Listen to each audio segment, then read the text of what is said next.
Bem-vindos aí à aula de processamento de áudio, imagem e vídeo. Para quem não me conhece, professor Leonardo, as transparências e o material do curso vão estar disponíveis aqui nesse endereço.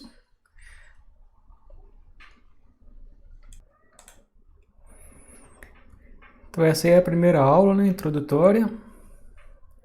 A gente vai ver aí sobre os conceitos básicos ligados à área de compressão de sinais multimídias, sinais de áudio, de vídeo, imagens, sinais de fala. Vamos ver um pouco sobre o conceito de como que surge, como é que a gente pode fazer a compressão de dados, que é um conceito, é algo importante, que na comunicação, essa aula inclusive só é possível hoje, já que a gente consegue fazer compressão, armazenar os sinais de áudio, vídeo, e fazer a compressão desses dados para poder armazenar ou transmitir via internet. Então a gente vai ver aí ao longo desse semestre aí, alguns conceitos básicos aí, sobre essa parte de compressão. Então a gente vai ver que inicialmente a gente pode distinguir dois tipos básicos de compressão, com perdas e sem perdas, que como o próprio nome diz, com perdas haverá perdas. Alguma informação, alguma qualidade, algo será perdido. E sem perdas é o tipo de compressão, que são os codificadores de entropia, em que os dados são comprimidos não havendo perda alguma de informação. Então o sinal original é reconstruído identicamente ao original. Mas em geral, para sinais multimídias, o que a gente vê é que faz-se uso dos dois ao mesmo tempo. Geralmente a gente aplica uma compressão com perdas e depois, sobre a compressão, após a compressão com perdas, a gente aplica uma compressão sem perdas. Esse é o princípio básico que aparece aí nos vários formatos aí conhecidos popularmente, como o MP3, o JPEG, MPEG, o ZIP, GIF, etc. É claro que então esses formatos aí, MP3, JPEG, são formatos aí, de compressão com perdas e que usam uma compressão sem perdas depois. Já, por exemplo, o ZIP, ou dependendo, o GIF pode ser, o PNG, a compressão sem perdas. O ZIP, é claro, todos conhecem, você pode comprimir um texto, comprimir um programa, pode comprimir qualquer dado, qualquer tipo de informação pode ser comprimido por uma codificação do ZIP, e depois descomprimir sem que ocorra nenhuma perda de informação. Então a ideia por trás da compressão com perdas é que existem muitos desses sinais multimídias vão ser percebidos por nós seres humanos, e algumas informações não são percebidas, ou algumas informações, se forem degradadas, não terá um impacto significativo, e aí a gente pode então degradar mais informação, colocar mais perda, sem degradar tanta informação, sem prejudicar a experiência do usuário que vai estar vendo uma imagem ou escutando uma música. Então esses sinais multimídias que a gente vai lidar aqui são sinais de áudio, imagem, vídeo, etc., que são sinais digitais, que foram amostrados, quantizados e codificados, armazenados ou transmitidos de alguma forma aí, E aí nós vamos mostrar ao longo do curso aí, exemplos focados aí nesses tipos de sinais, Então é interessante também que o aluno que está fazendo o curso já tenha um conhecimento de processamento digital de sinais. E quando a gente fala da compressão com perdas, isso então pode ter, vai ter uma perda de informação, uma degradação da qualidade. Então a gente também se preocupa em medir a qualidade dessa compressão. Então existem formas que são medidas que são objetivas, e outras que são subjetivas. Na maior parte das vezes a gente prefere utilizar medidas objetivos, né, para não depender, né, de sujeitos, né, para fazer essa avaliação, né, que seria algo mais dispendioso e trabalhoso, né? E já com medida de objetivo a gente pode fazer isso de forma automatizada, né? E outros conceitos importantes que a gente vai ver aí é a taxa de compressão, né, o tanto que a gente consegue comprimir, né, do sinal, né, e o custo de compressão, né, ou o custo de decompressão, o custo computacional, né, que compressão e descompressão podem ter custos diferentes, né, e em geral, se o custo de descompressão for menor, né, os dois, quanto for menor, melhor, né, mas a gente vai privilegiar o custo de descompressão, né, uma vez que a descompressão, né, ela é realizada várias vezes, né, o vídeo está sendo visto por várias pessoas, né, enquanto ele está sendo gravado uma única vez, codificado uma única vez, né. Muitas vezes também quem vai descomprimir a informação, né, pode estar fazendo isso num dispositivo móvel com menor capacidade computacional, né, então o custo de descompressão menor, né, é melhor.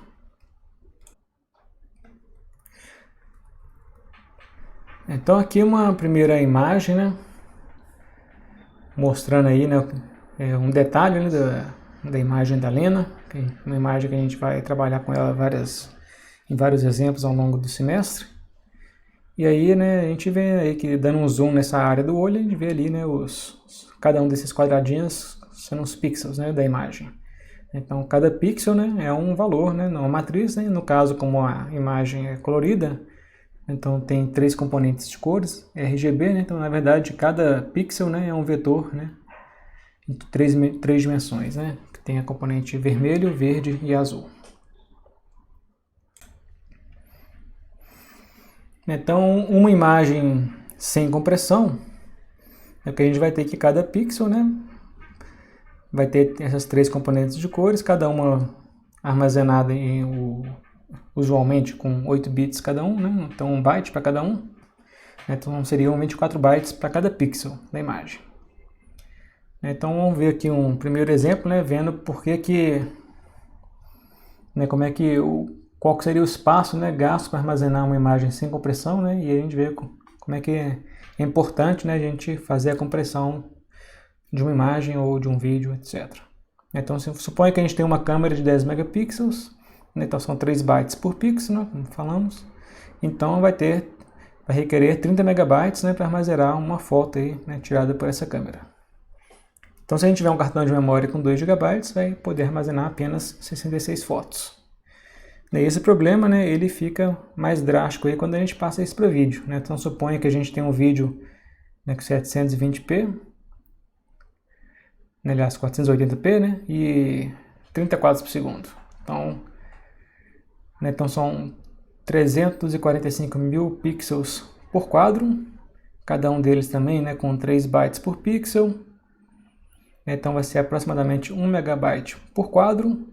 Então em cada segundo vão ser aproximadamente 31 megabytes por segundo. Então isso significa que se a gente tiver um CD de 650 megabytes, a gente vai poder armazenar 21 segundos de vídeo, né? Ou um DVD de 4.7 GB vai poder armazenar 155 segundos de vídeo, né? Então muito pouco, né, tempo que a gente vai conseguir armazenar nessas mídias aí, né, se a gente for armazenar o vídeo sem fazer compressão alguma.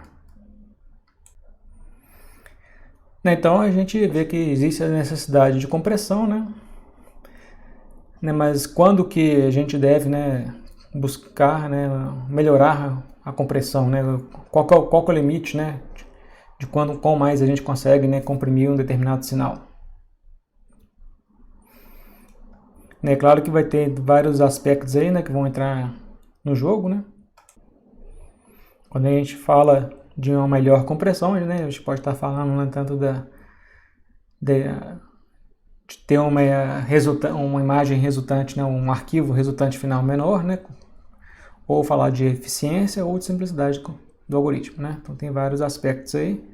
E quando a gente está, né, pensando em propor uma nova compressão, né, qual que é o ganho, né, que essa compressão nova vai ter, né? Então, em termos tanto de o tamanho resultante, né, em número de bits, né, quanto também de eficiência computacional, também são aspectos também importantes a serem analisados. Né, e qual que é o limite, né, de de compressão para determinada informação. A gente sabe que em compressão sem perdas, né, a gente tem o limite da entropia, né? Shannon mostrou isso, né?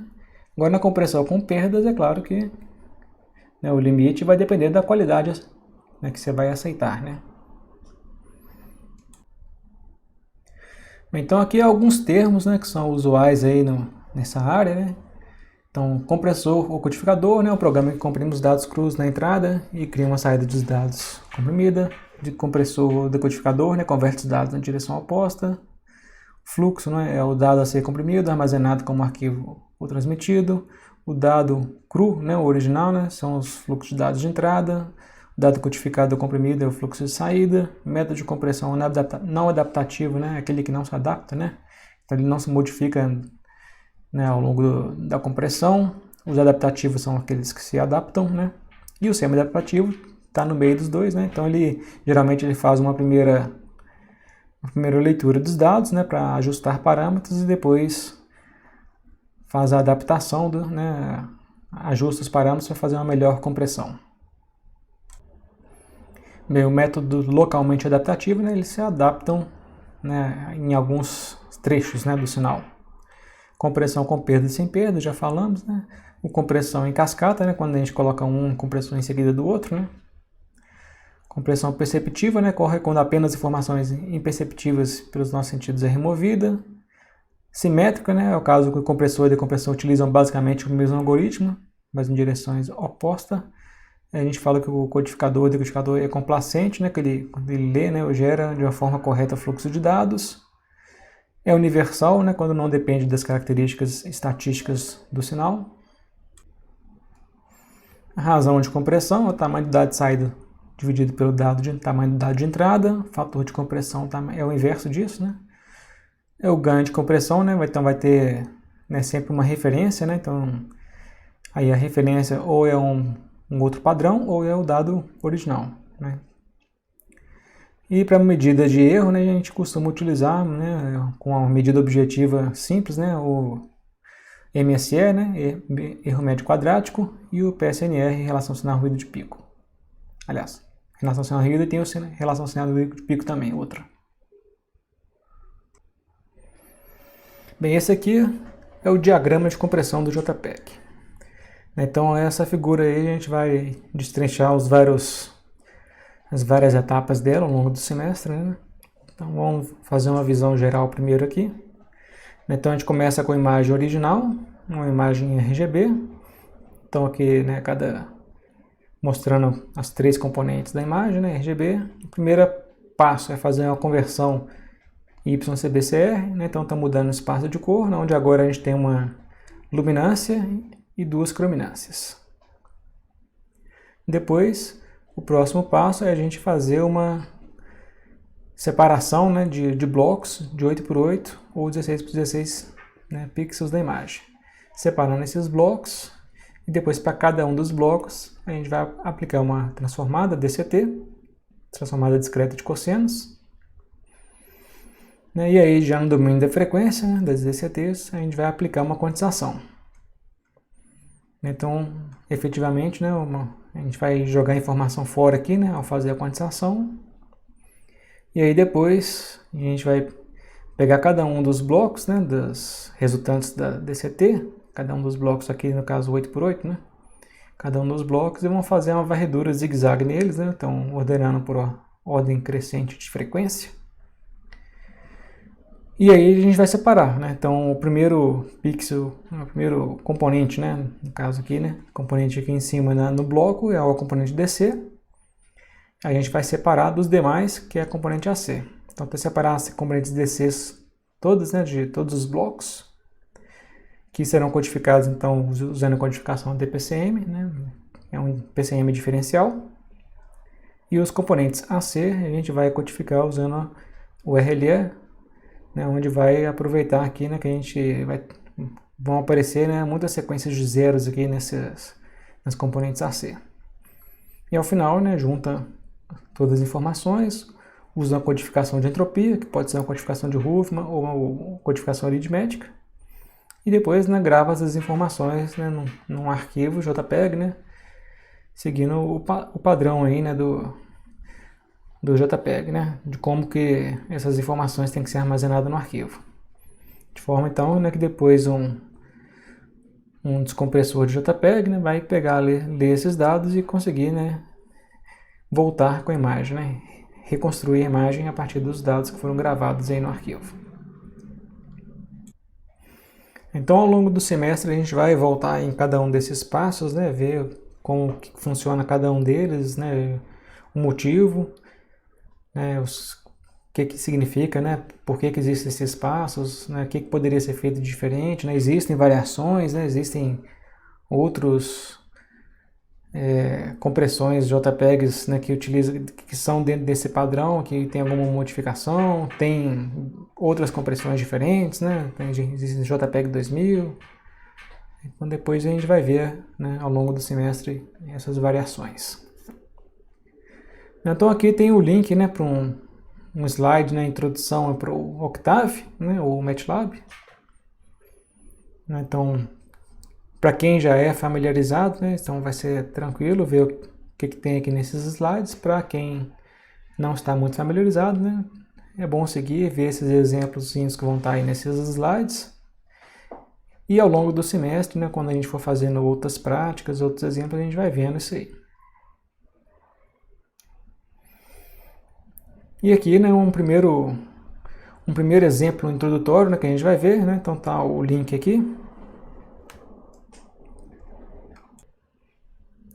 E acessando esse link, né, vão cair nessa página aqui. Né? Então nessa página a gente tem esse primeiro exemplo. Então está na forma do notebook aqui, né, é um estudo dirigido, né, mostrando aqui ó, passo a passo, né. Então a gente tem aqui carregando primeiro os pacotes, né, que tem algumas funções que a gente vai usar. No Octave a gente precisa carregar os pacotes que eles não vêm todos carregados já quando você inicia ele. Então tem um exemplo mostrando passo a passo aqui, né, um exemplo de compressão, como é que a gente pode fazer uma compressão básica, né. Então esse exemplo é usando essa imagem do cameraman, né, que é uma imagem de um padrão, né, utilizado muito no processamento de imagem. E a ideia básica aqui, né, nesse exemplo, é o que? A gente vai representar, ao invés de representar a imagem pelos valores de seus pixels, a gente pode representar ela pelas diferenças entre os pixels. Então aqui foi feita a diferença ao longo das linhas. Então aqui, comparando a imagem original com as diferenças ao longo das linhas. E se a gente tem o primeiro valor inicial e as diferenças, a gente consegue reconstruir a imagem original.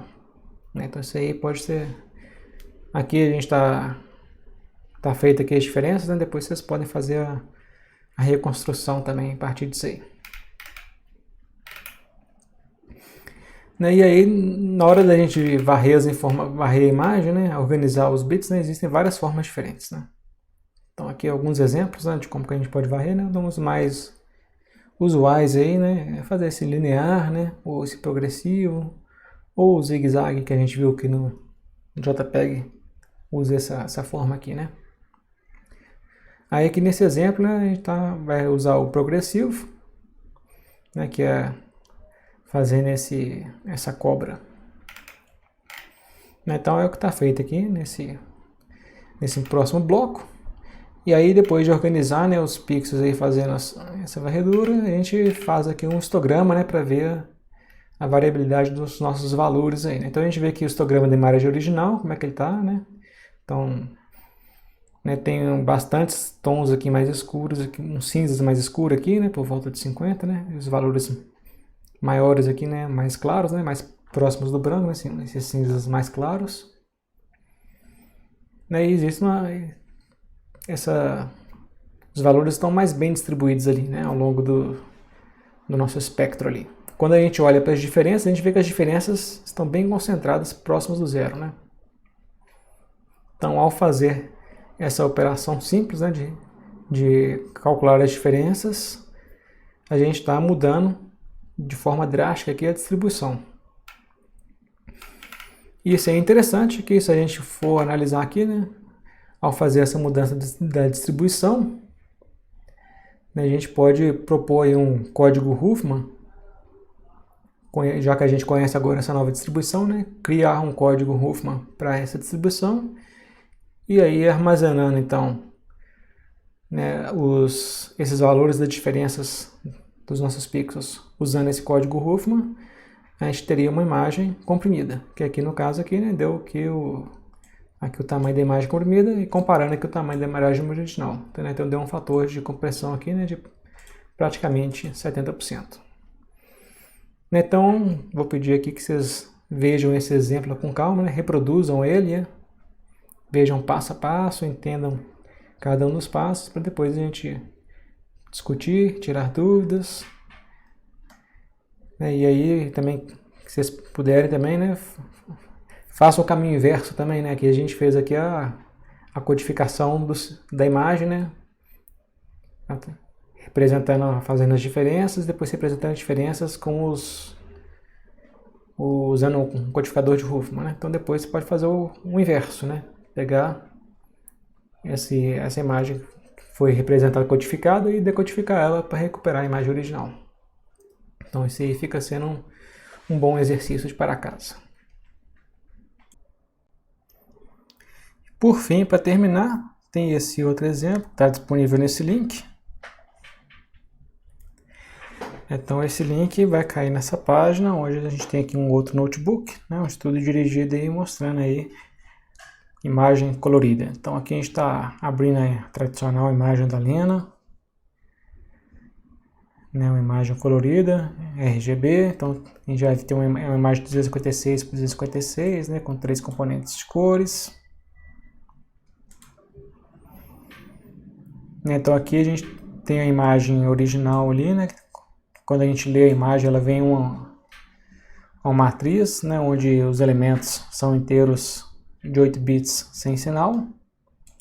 E muitas vezes, né, quando a gente vai fazer algum processamento, alguma coisa com imagem, né, a gente vai converter antes para double, para poder, né, não truncar os resultados, né? Então aqui a imagem convertida em double, né? Então a gente vê que gasta um número bem maior de bytes ali para armazenar a informação, né?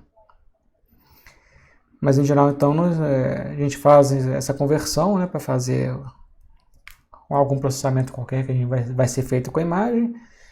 E no final, a imagem resultante final, a gente converte de novo para inteiro de 8 bits, né, que a imagem é armazenada como inteiro de 8 bits, né.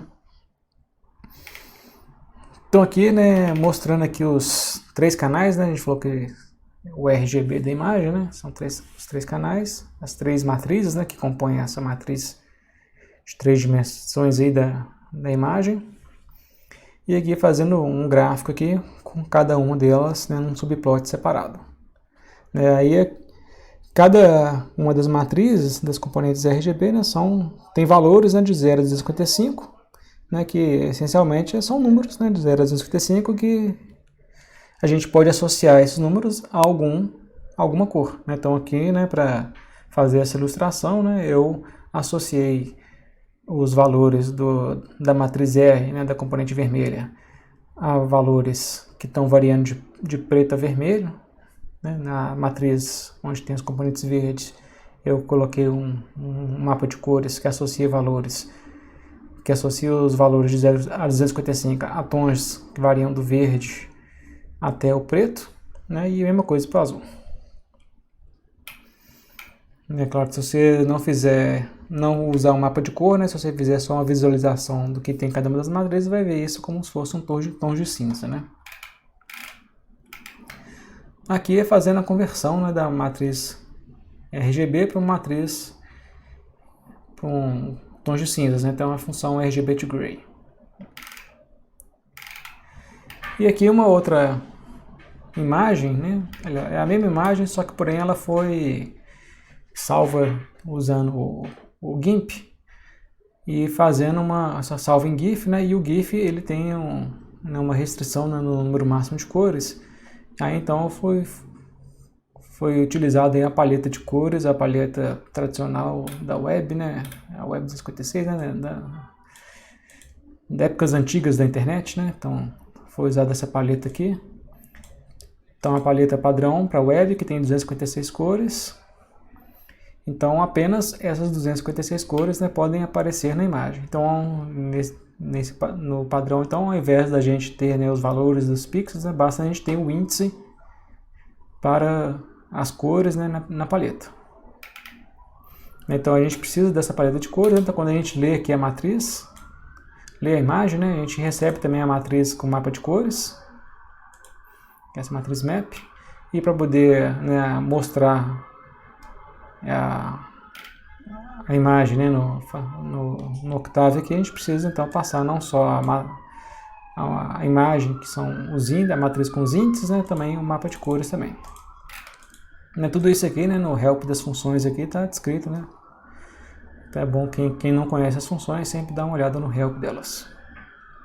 E só para a gente verificar aqui, né, essa matriz nossa, a nossa imagem, né, ela tem os valores únicos dela aqui, né, são 55 valores diferentes, né. Então não aparecem, né, os 256 valores disponíveis na paleta, né, apenas esses 54 valores, 55 valores aparecem aí.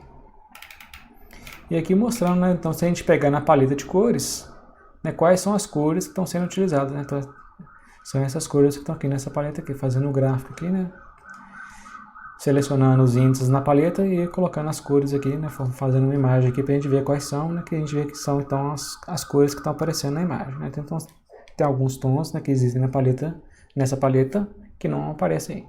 Né, depois a gente vai ver também essa questão de paleta de cores, como criar, né, a gente vai ver então quantização vetorial, né, que é essencialmente o que é feito ali, né, quando a gente tem essa quantização, né, essa quantização das cores, né, para uma paleta de cores.